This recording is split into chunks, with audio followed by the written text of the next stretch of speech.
que vamos a llamar un sistema motor voluntario, que es esencialmente gobernado por la actividad de la corteza, ¿okay? De la corteza en general y canalizado a través de la corteza motora que genera las vías motoras de control primario para la musculatura voluntaria, esquelética.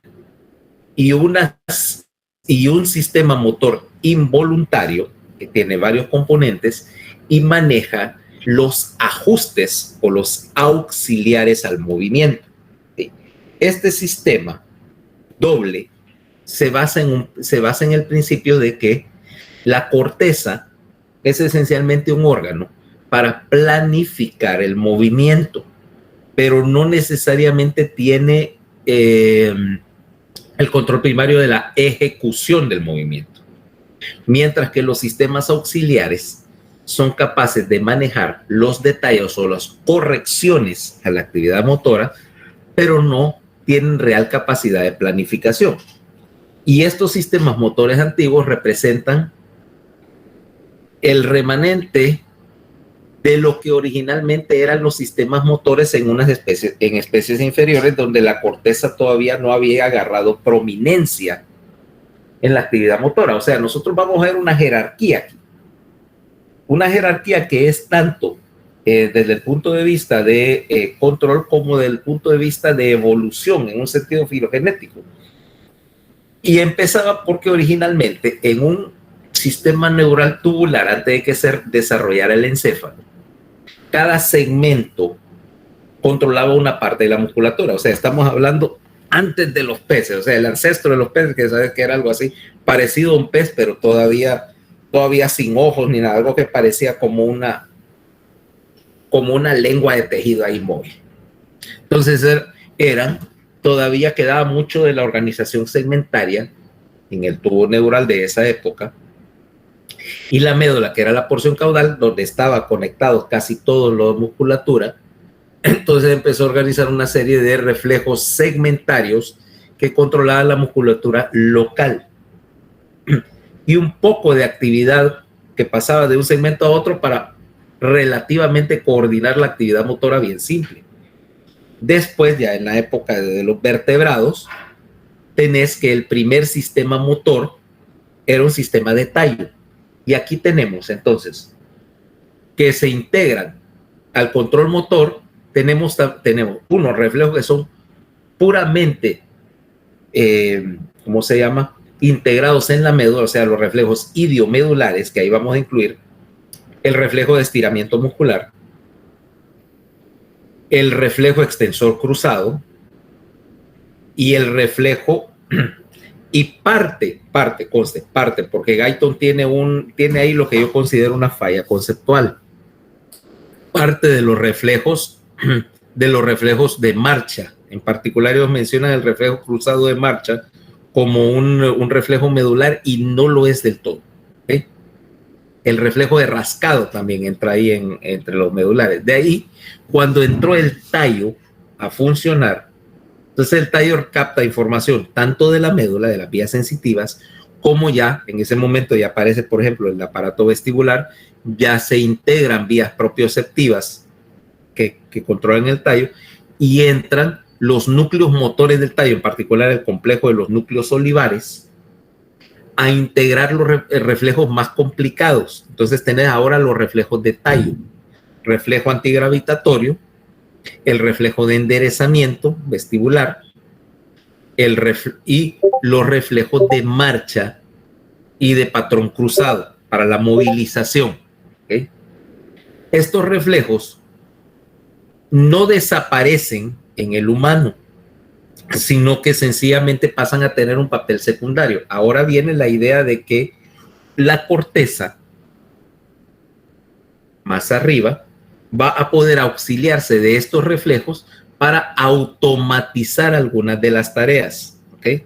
O sea, yo puedo, para ese efecto, delegar la parte más simple de la actividad motora de estos reflejos y dejar a la corteza solo con la coordinación. Bueno, más adelante en la evolución, ¿quién seguía en la cadena de la jerarquía motora? Esto es repaso. ¿El cerebelo? Sí, en parte. El cerebelo se organizó como un mecanismo para hacer refinación del movimiento y hacer aquel trabajo de frenado y evitar que los movimientos sencillamente obedecieran a la inercia o que sencillamente se pasaran. Acordate, básicamente el cerebelo actuaba como un inhibidor del movimiento, pero recordando que el cerebelo no es capaz de iniciar una actividad motora, es capaz de corregirla, pero no tiene ninguna actividad motora intrínseca. Acordate, es eléctricamente pasivo. Pero, y en este momento sí, las primeras versiones del cerebelo, o sea, el arquicerebelo está, y parte del paleocerebelo está empezando a tomar participación porque está conectándose con los sectores motores del tallo. Pero vino más arriba del tallo, cuando empieza a aparecer el telencéfalo, empieza a aparecer un mecanismo de control motor más sofisticado que los núcleos del tallo que tienen un defecto, que no son capaces de ser programables. O sea, tus núcleos del tallo ya vienen de fábrica con lo que traen, no los puedes modificar. Es como que, mira, era como lo que te decía el modelo del teléfono, ¿ok? Ponía un teléfono y al nivel de los núcleos del tallo estás al equivalente de celulares de los teléfonos cabezones. Ya sabes que es un cabezón, ¿va? Esos Nokias cabezones. No, antes de esos. El C115, el Motorola. Ese 115 era, ¿va? Uno que era así, sí, mira, tenía una forma como plaqueta. 110 y 115. Eso. Esos teléfonos, bueno, es un teléfono bien sencillo. Era el más sencillo que venía cuando empezaron los teléfonos celulares, o uno incluso anteriores, porque esos todavía los conociste, sino los ladrillos Motorola, que eran de este tamaño, mira, literalmente era un ladrillo. Eran súper populares en las fiestas. ¿Sabes por qué, va? Pues lo puedes usar para quebrar hielo con ellos. Literalmente podía quebrar hielo con un teléfono. Pregúntame cómo lo sé. Usted lo hizo. Claro que sí, todo el mundo lo hacía. O sea, agarraba su ladrillo, independientemente de lo caros que eran, pero es que eran la carcasa de esos, es así ladrillosa como teléfono, porque Motorola hacía radios de esos walkie-talkies para el ejército. Y cuando sacaron los primeros celulares, copiaron el mismo diseño, era la misma forma del walkie-talkie que usan los soldados en la guerra, ¿va? Que se supone que eso lo puedes dejar caer de un barranco y no le pasa nada. Bueno, entonces, pero eso sí solo hacían llamadas, mira. Venían de fábrica y no tenían ni mensajes. La pantalla solo era numérica. ¿Ok? Y daban la hora. De ahí, más adelante, pasaste al siguiente control motor, cuya gran ventaja es que es limitadamente reprogramable en los ganglios basales. Los ganglios basales eran originalmente la estructura de control motor, ¿ok? Y eran capaces no solamente de reprogramarse, sino de refinar cosas como, por ejemplo, como la fuerza de contracción del músculo, o sea, regular la intensidad del movimiento, regular la velocidad del movimiento y hacer sincronía entre los diferentes grupos musculares. O sea que te daban un gran avance en términos de control. Y ahora, en el humano, esos son los ajustes secundarios al movimiento, nuevamente. O sea, control de la fuerza, el tono y la sincronía del movimiento en forma dinámica, cosa que no pueden hacer los reflejos medulares de control del tono. Esos son reflejos de control estático del tono y lo mantienen en una sola posición. Pero el ajuste de la fuerza muscular y de la contracción depende que yo sea capaz de cambiar el tono del músculo en el momento. Si la carga cambia, el tono tiene que cambiar automáticamente y sin, como dice, sin interrupción. O sea que en términos de teléfono aquí ya estás a un nivel más sofisticado. En términos de programación serían el equivalente del, ¿te acordás del B3? ¿Te acordás del B3?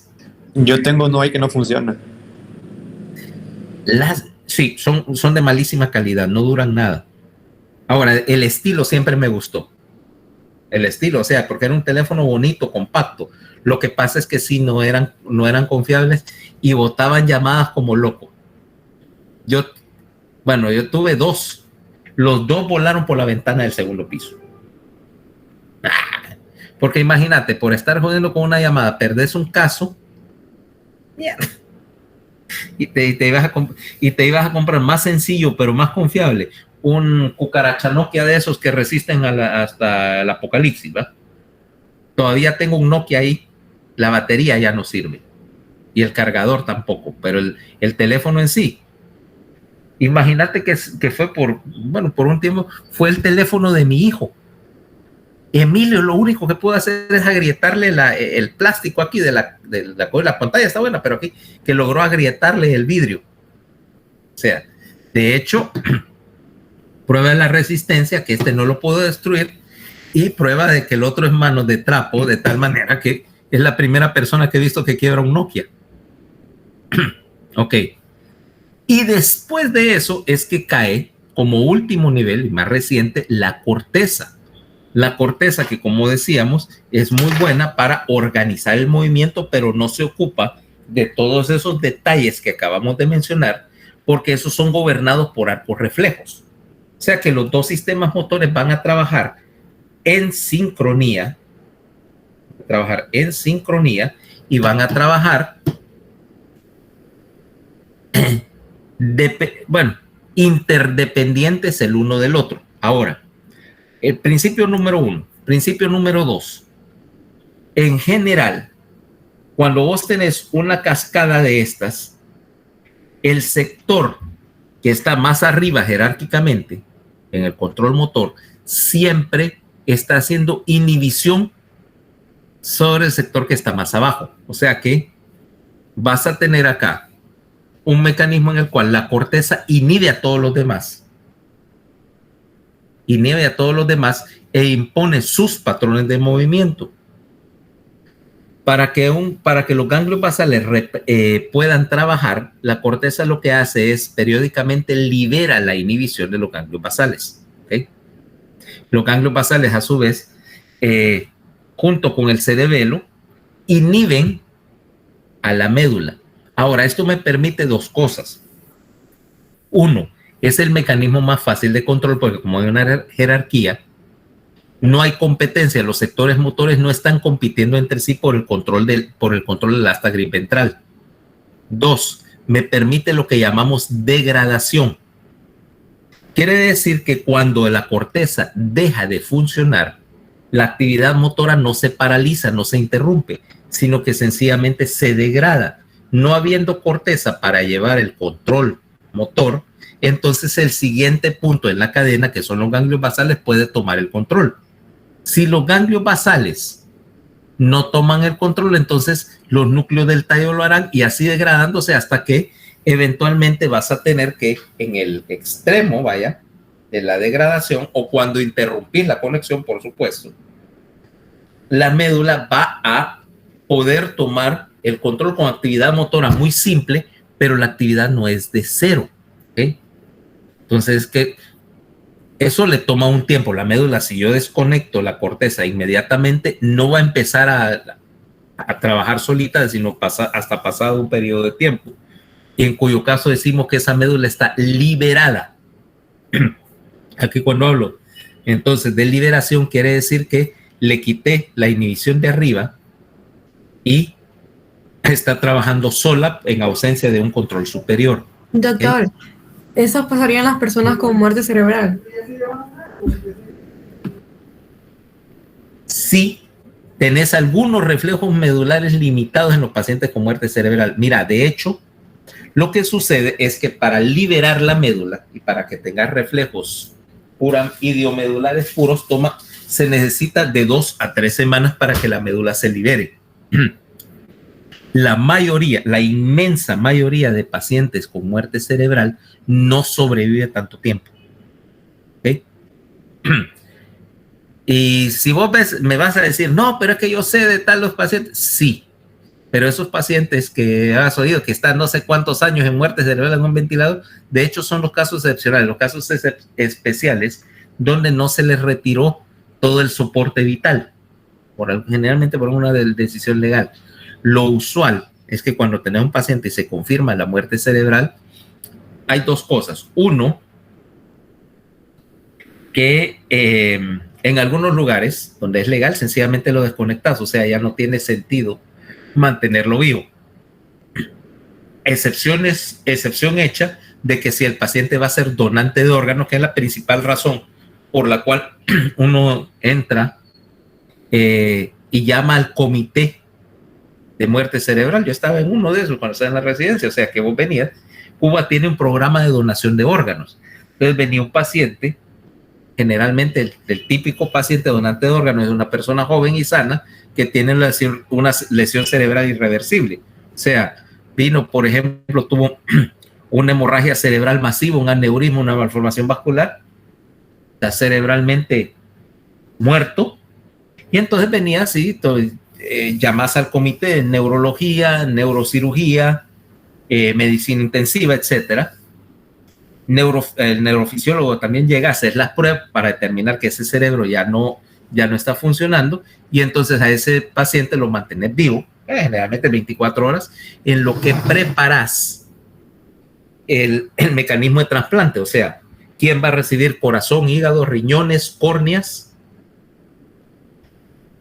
Por lo menos en Cuba era lo que se hacía, en otras partes se hace corazón pulmón, por ejemplo. Entonces, solo mantenerlo vivo lo necesario para recuperar los componentes o los órganos que vas a hacer. El tercero, y es el más común, es que lo pones con lo que se llama cuidados mínimos. ¿Okay?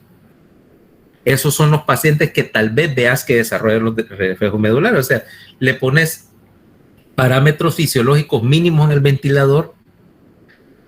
Generalmente solo le das hidratación. Y si acaso